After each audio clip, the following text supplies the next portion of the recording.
Bon dia, jo sóc la Juliana Canet i avui he de parlar sí o sí dels jocs de taula, nois i noies, perquè en temps de coronavirus els jocs de taula ens han donat molt més del que ens agradaria admetre, sobretot a les persones que van amb el discurs aquest de no, els jocs de taula són avorrits.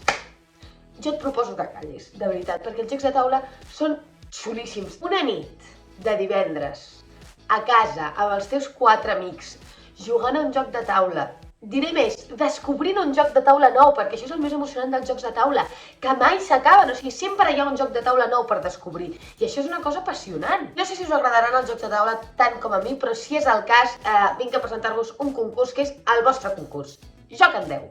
Per què ens agrada el concurs de Joc en 10 en aquesta casa? Doncs perquè, com molt bé dit abans, som fans dels jocs de taula, però també perquè reivindica la importància de poder jugar a jocs de taula amb la nostra llengua, perquè nosaltres hem de tenir el mateix dret que la resta de parlants del planeta de jugar a jocs de taula amb el nostre idioma. Llavors, de què va el concurs? Bàsicament heu de fer un videotutorial explicant com es juga el vostre joc de taula preferit. Ojo, perquè ha de ser un joc de taula en català dels que apareixen al catàleg de la web del Consorci per la Normalització Lingüística. Això és important. Clarament us heu d'estudiar bé les instruccions i el vídeo pot durar com a màxim 10 minuts. Cal publicar el vídeo i cal fer-ho amb els hashtags Joc en 10 i Tu jugues en català. Tots els detalls de com participar més concrets estan a la web, ho podeu consultar. De tota manera, jo us animo a fer-ho, a participar. De veritat que us hi encoratjo perquè és que és important. Directament, és que per mi és un tema ja de transcendència.